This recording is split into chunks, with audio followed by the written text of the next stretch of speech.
My very dear friend and brother, Vaikoji, only 1 minute. அவருடைய பேச்சுக்கு தடங்கள் இல்லாமல் அவர் ஆங்கிலத்தில் உரையாற்றுவார். அது முழுமையாக பேசியதற்கு பிறகு அதன் சாரத்தை உள்வாங்கி இலகணேசன் அவர்கள் உங்களுக்கு தருவார். Thiru L. Ganeshan,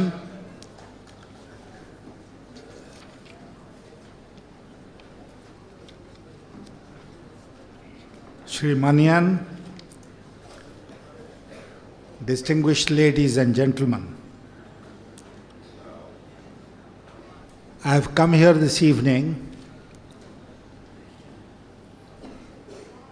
at the invitation of my dear friend and brother Vaikoji,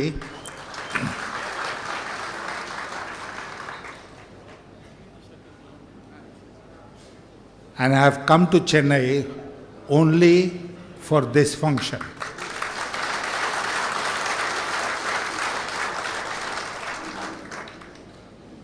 Today, as he says, and we know, is the Human Rights Day, which is celebrated the world over. But how many organizations or individuals are celebrating the Human Rights Day today?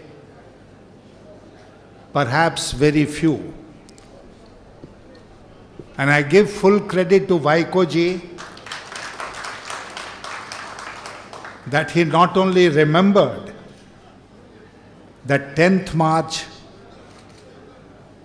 is the Universal Human Rights Day, but he decided to organize this function here in Chennai and invite all of us to share a few thoughts on this occasion.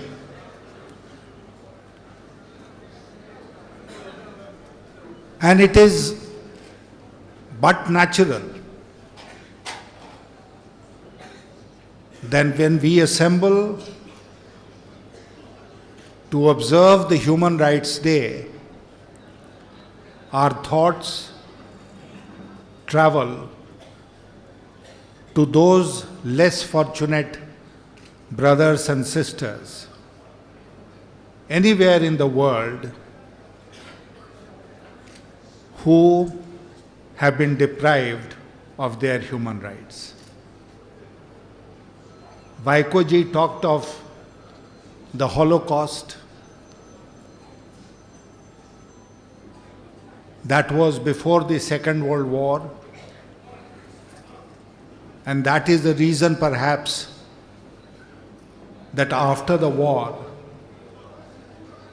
the US President thought of a new charter of universal human rights, which will not only be universal, but will also be fully egalitarian, which means that it will be spread in all the lands of the world, all the countries of the world, and will be applicable equally to every individual.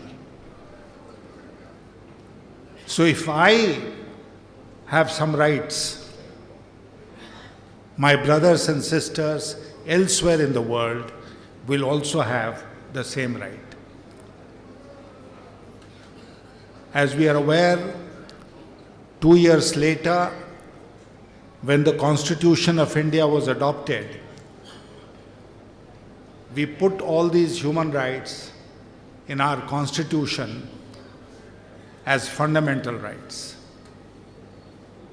and a part of it as the directive principles of a state policy. But 66 years down the line, from 1948 to 2014, 66 years down the line, we have to pause and take stock of where we stand vis-a-vis the observance of human rights the world over. And when we look around, I find two areas where there has been gross violation of human rights and the world has just looked on. India, which is the most powerful nation in the center of South Asia, has been merely a spectator. One of this is an old issue. When I say old, I mean about 60 years.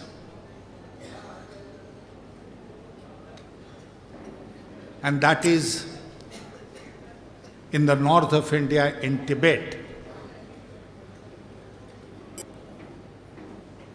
The Han Chinese marched into Tibet, occupied Tibet. The government of India then just looked on. We were spectators. They annexed Tibet. And since then, a genocide has been going on in Tibet, and the old Tibetan culture and civilization is being destroyed. There is ethnic cleansing taking place. Tibetan women are forced to marry Han Chinese so that the Tibetan race is destroyed. And we are all helpless in the face of this Chinese aggression. The other more recent violation of human rights is what we have witnessed in our neighborhood in Sri Lanka.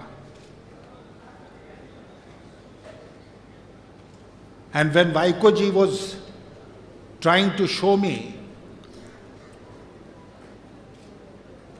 that small little movie on the excesses committed, which has been broadcast on Channel 4, it is a fact that I could not watch it beyond 5-10 seconds. Because it's so horrible. I think it is inhuman even to watch it. There are many sins a person can commit. But the biggest, the most horrendous sin that a person can commit is to defile a dead human body. We are entitled to some dignity in death. If I am dead, everything is gone. All my sins have been washed away. There is nothing anymore that I can do. But as I lie there, or my body lies there, inert, helpless, is it open to someone to come and defile my body? And that too in a manner which is not even inhuman, which is not even animal. It is worse than animal.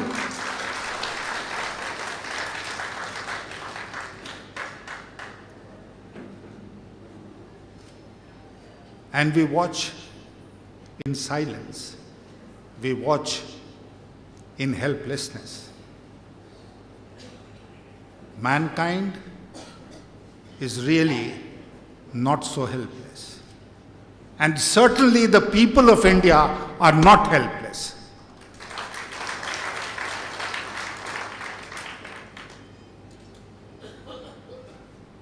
Vaikoji was referring to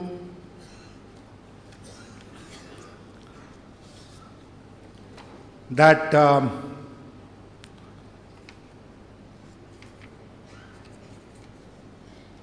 meeting that he had organized in Delhi in August 2011. In August 2011. And when the Lok Sabha debate took place in March 2013, and I was preparing for that, for my speech in Lok Sabha, I thought if I express sympathy with the Tamils of Sri Lanka now, people will say it is now that you're doing it. What did you do when this was happening?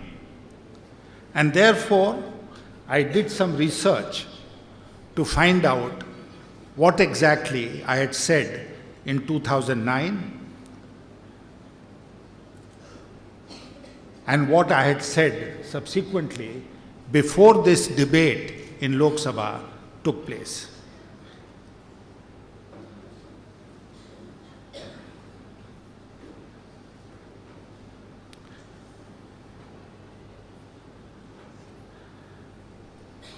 And I'm going to quote to you from what I said in that speech in Lok Sabha.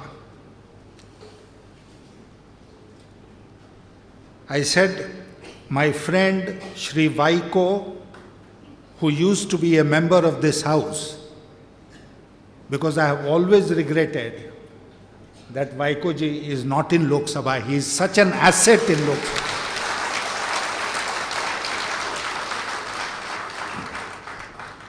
So I said he came to me in August 2011 to invite me to join one of his protest rallies in Delhi against the genocide of Tamils in Sri Lanka.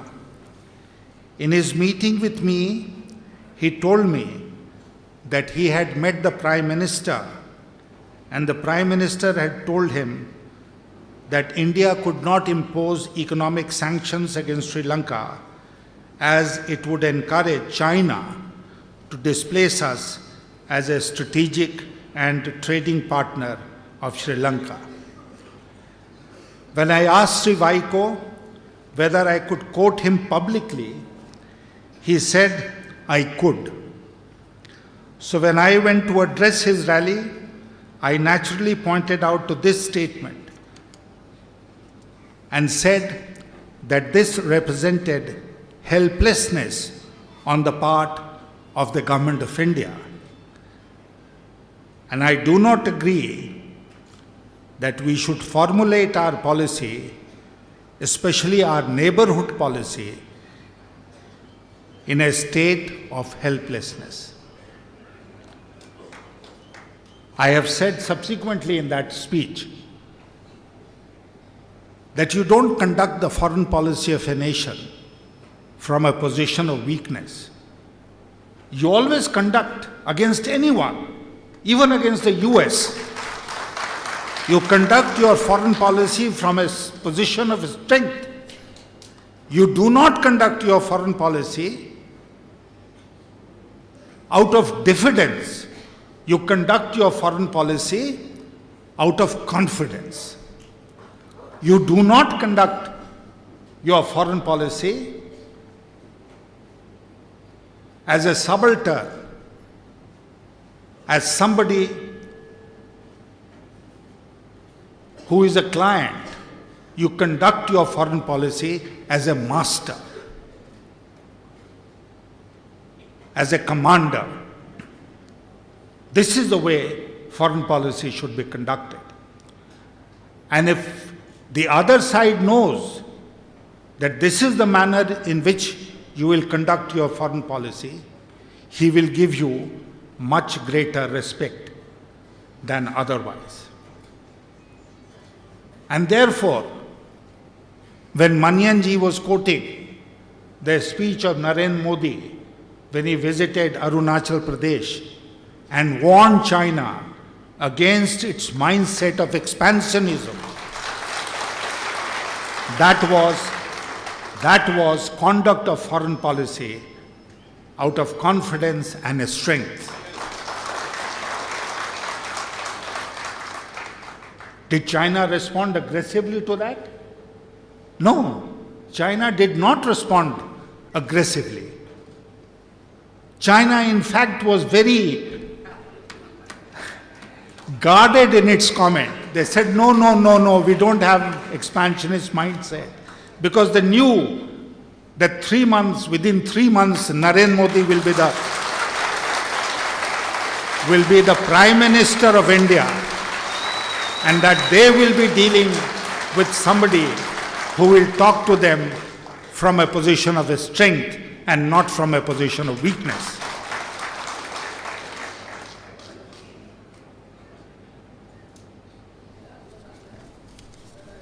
I collected this from the Hindu. This is the latest meeting that our Prime Minister has had with the Sri Lankan President. They met on the sidelines of the BIMSTEC conference recently in Myanmar. And I was wondering what came out of this meeting. So I looked at this news item very, very carefully.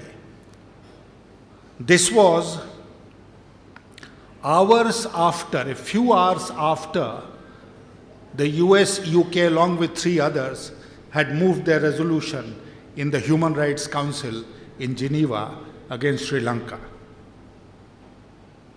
And what did the Prime Minister, according to the briefing of the media, was done by no less a person than the External Affairs Minister of India. And what did the Prime Minister say? He underlined the case of demilitarization of Jaffna Peninsula.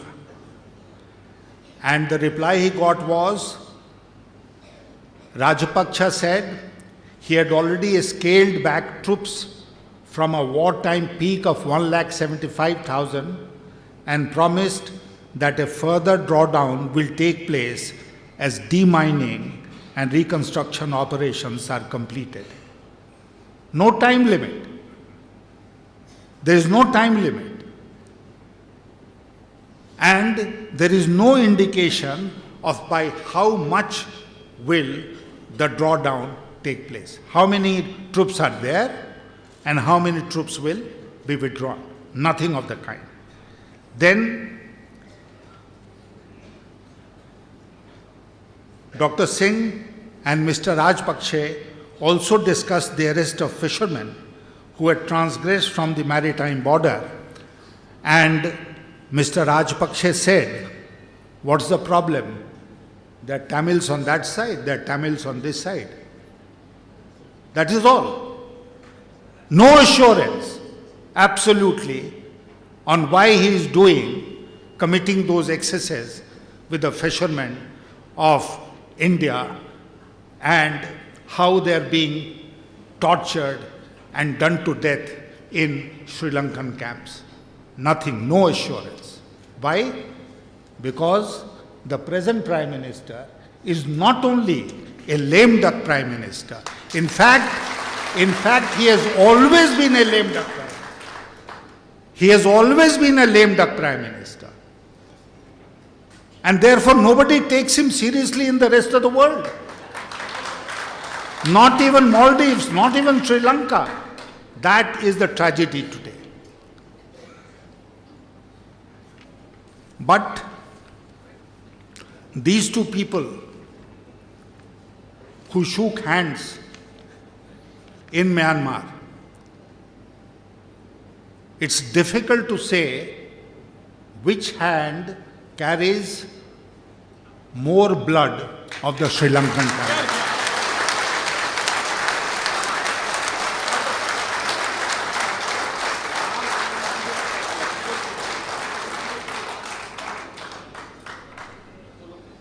Of course, I feel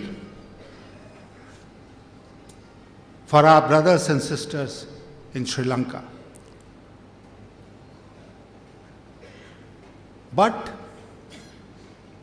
I'll keep emotion aside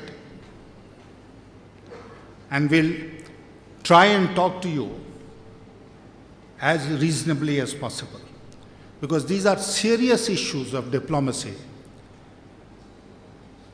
which should be looked upon as coolly as possible so that we are able to reach the right conclusions. I said in my Lok Sabha speech that the government of Sri Lanka chose the time for this genocide very, very carefully. The campaign started around March 2009 and ended before the results of the Lok Sabha elections were announced in May 2009. Like now, all of us had elections on our mind. All of us were preoccupied with campaigning in our constituencies and elsewhere. And therefore, who was paying attention to what was happening in the rest of the world? Very little attention was being paid. Deliberately, carefully, that particular moment was chosen by Sri Lanka to strike against the LTTE. And I said, and the congressman listened, there was not a single intervention by them. Sonia Gandhi was sitting there. Salman Khurshid was sitting there as Minister for External Affairs. Nobody from the Congress benches got up and said, Yashwant Sinha, you are wrong. And I have said in this speech that the UPA government was fully complicit in the genocide of the Sri Lankan people. Fully complicit. You were quoting the Criminal Procedure Code, the Constitution of India. In the Indian Penal Code, the murderer, actually the wielder of the weapon,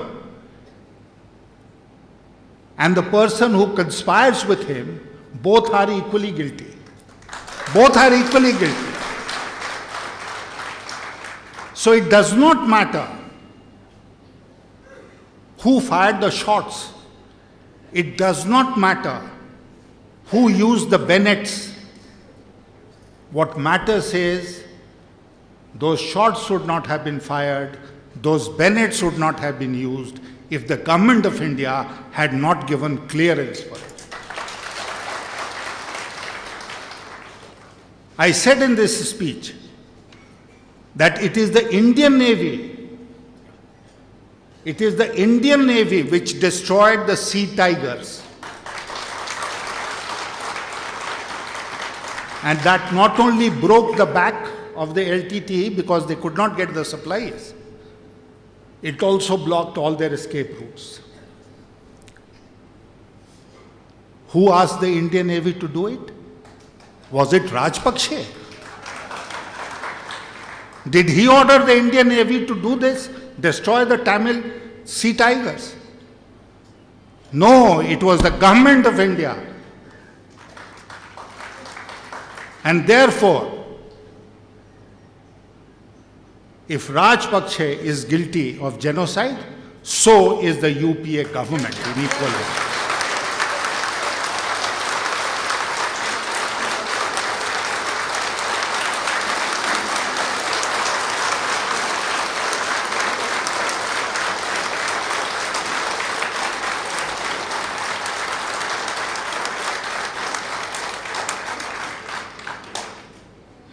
And so are the partners of the UPA from Tamil Nadu.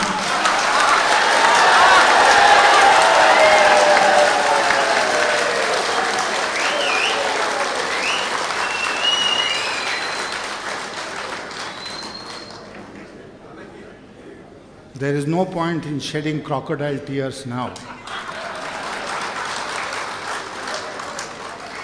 They knew what was happening in Sri Lanka. Who would know it better than those who were in power in Tamil Nadu, in Chennai in those days?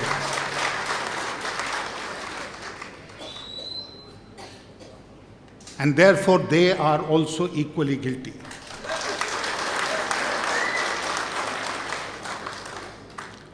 Five years have gone by.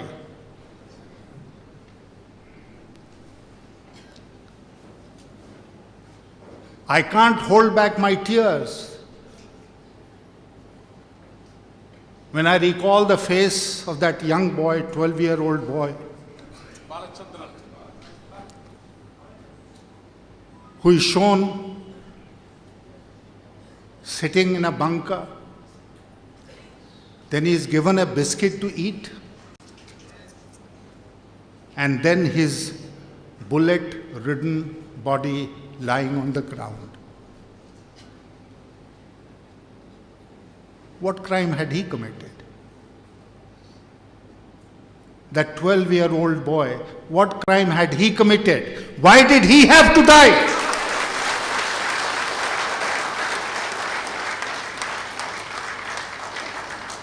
The war was won.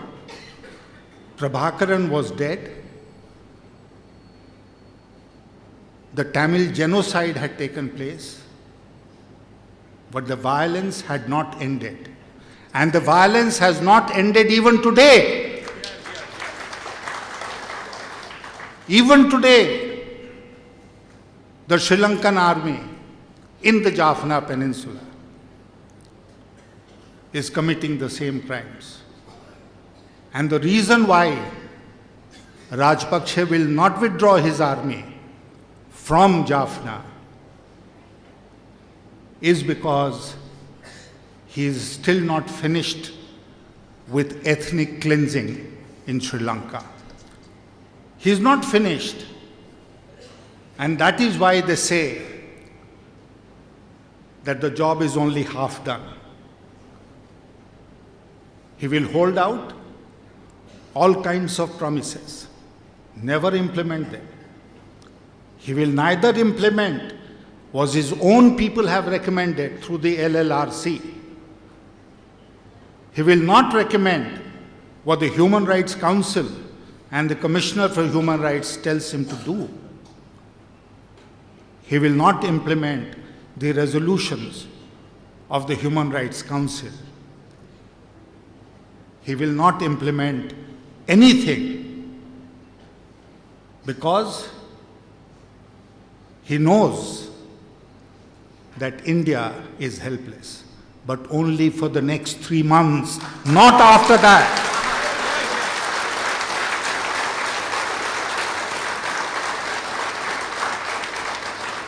Let it be noted that this helplessness that the Prime Minister of India showed or mentioned to Vaikoji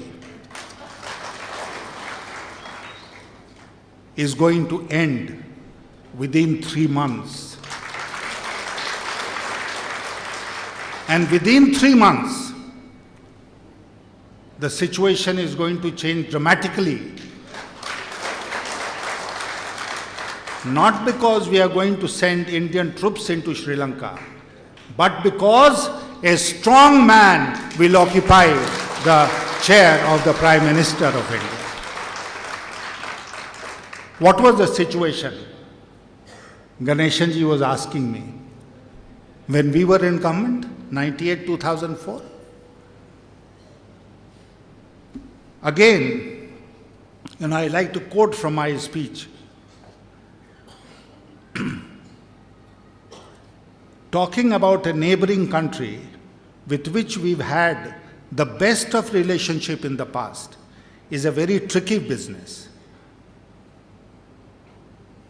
And I said, Madam, I recall that I spent a couple of years in the Ministry of External Affairs, and that dealing with Sri Lanka was one of the easiest jobs while dealing with all our neighbors. Each one of them had some issue or the other, but it was only with Sri Lanka that we could deal with on the basis of sovereign equality without any hang-ups either on their side, on our side. And as the whole House is aware, we have had a close and civilizational relationship with Sri Lanka. And I went on to say that therefore, the tragedy of Sri Lankan Tamils is one of the greatest tragedies of our times. It didn't take place when Vajpayee was the Prime Minister. Why didn't it take place when Vajpayee was the Prime Minister? Mr. Vajpayee conducted the nuclear tests. And the most powerful countries of the world imposed economic sanctions on India, including the US. I was the finance minister. Mr. Vajpayee called me and said, Yashwant Sinha, you look after the interests of India. We are not going to any country of the world to ask them to plead with them to withdraw the sanctions. We will not go to them. He said, let those countries realize themselves that imposing sanctions on a country like India will hurt them more than it will hurt us. And then gradually we waited. We didn't go to anyone. We didn't plead with them, please withdraw sanctions. They themselves have started withdrawing sanctions one by one. And the USA, Vajpayee did not travel to the US for a bilateral visit. It was President Clinton who came to India.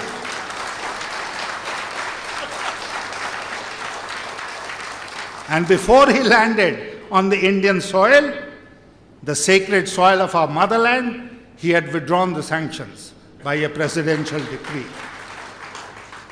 Similarly, when Kargil took place and the Pakistani intruders came into our territory, you will recall that President Clinton invited both Nawaz Sharif, who was the Prime Minister of Pakistan, and Prime Minister Vajpayee to come to Washington and discuss the issue.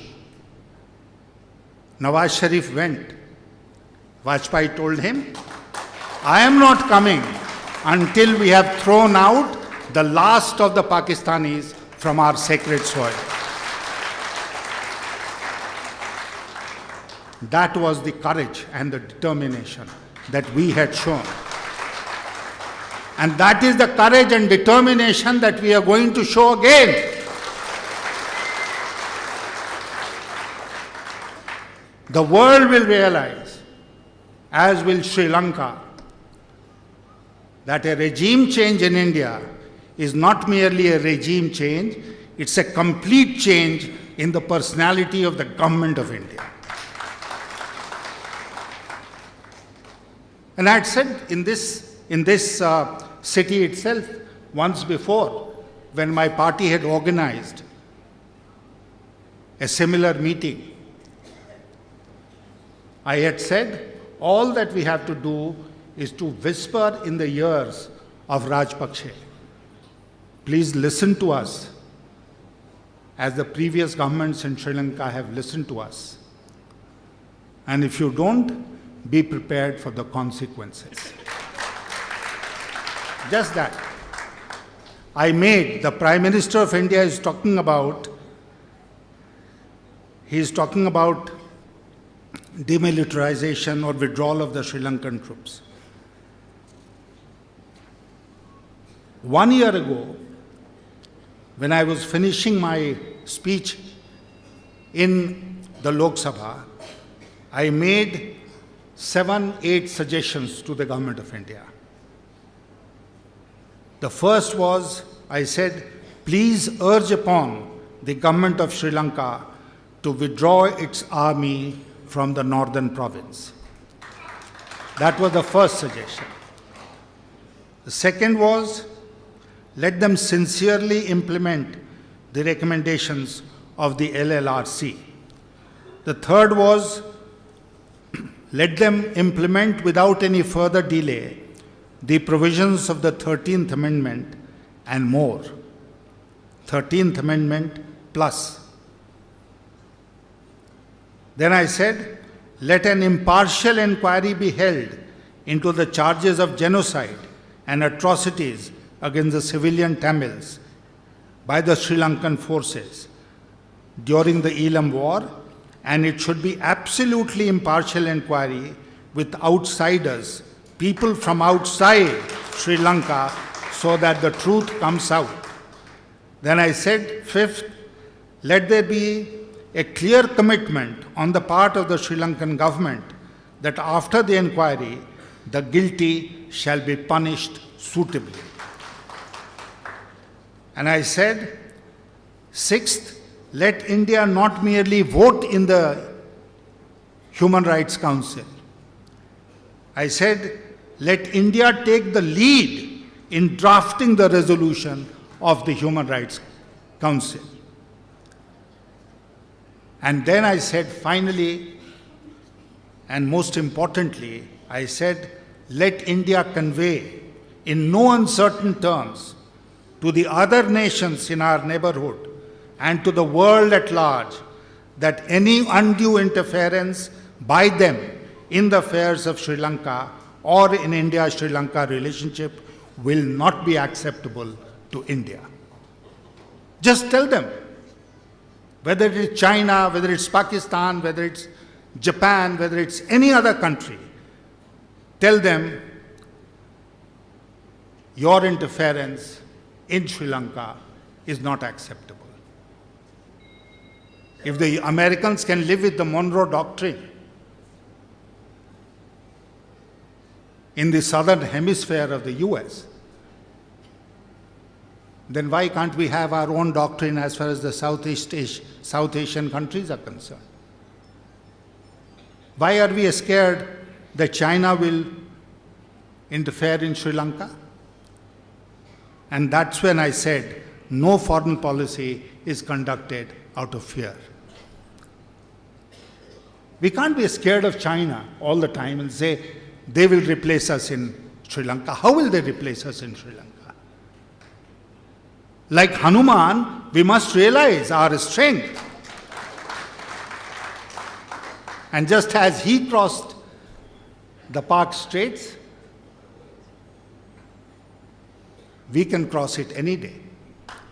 And therefore, when I invited Sri Vaiko, I said, if they don't listen, let's take an armada to Sri Lanka. But we'll not go with guns, we'll go with roses.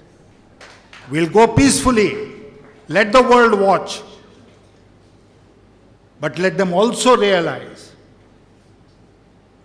that we mean business, that we shall not allow our brothers and sisters in Sri Lanka to be trampled upon anymore. That is the message which must go out loud and clear. I only hope, sir, that next year, 1 year from now, when we shall assemble here to celebrate the Human Rights Day, things will be different. Things will be different.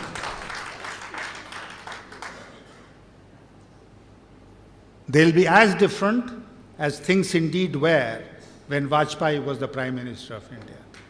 And I am not revealing a secret to you. Our contacts with the government of Sri Lanka were at various levels, but very rarely at the level of the Prime Minister, because all the issues were resolved at levels below him. It was only when we felt the need, we went to report to him what is it that we had agreed upon. But there was not a single step which the government of Sri Lanka took without taking India into confidence. And I am sorry to say this, that subsequently, whenever I have visited Sri Lanka, the impression that I have gathered is Government of India has lost all its clout, that Rajpaksha is not willing to listen to the Government of India. And with what face will the Government of India tell him to do justice to the Sri Lankan Tamils, where they themselves have been complicit in this genocide? That is their weakness. That is why Manmohan Singh cannot look eye to eye with Rajpaksha. That is the weakness. And therefore, right down the line, India's diplomatic position has been weakened. I can assure you today,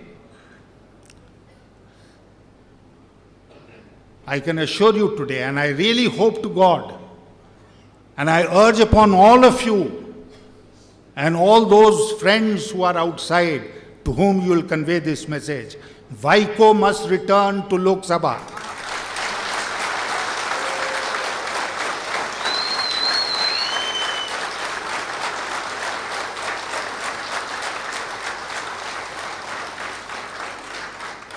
We want to hear his voice, strong voice, in favor of the Sri Lankan Tamils. I'll be there to assist you, sir.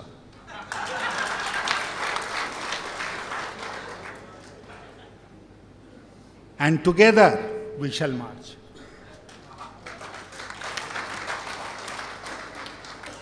Together we shall ensure that full justice is done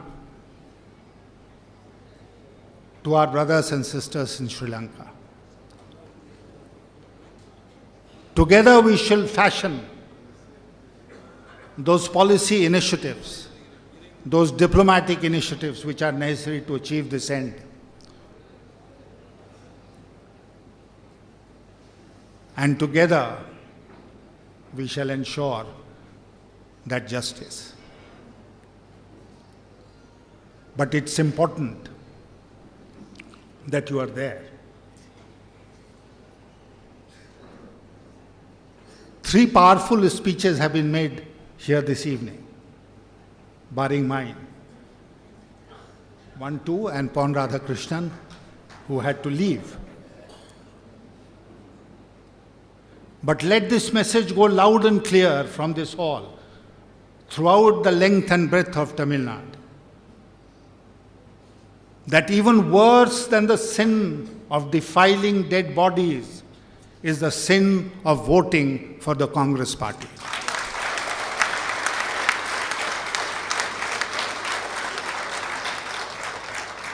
It is the sin of voting for the collaborators of the Congress party in Tamil Nadu. Let these forthcoming elections send a very clear verdict, not only about who the Prime Minister of India will be after the elections, but how we shall deal as far as justice for the Sri Lankan Tamils is concerned. Let these twin messages go from this election. I would have come to this function in any case, because Vaikoji is such a dear friend, and I never disobey him, either here or in Delhi. But I am doubly happy that we are together politically again. I am doubly happy. And I am quite sure that with our strength, combined strength, and the strength of other friends who will be with us, it will be possible for us to ensure in the coming elections that the people of Tamil Nadu do justice to their brothers and sisters in Sri Lanka. The vote must reflect that. I'm sorry I have taken a lot of your time, but no, I'm not wanting to continue. I've already spoken for a long time, but I just want to express my deep sense of gratitude to you, Vaikoji, for inviting me here for this evening's function. I always love coming to Chennai.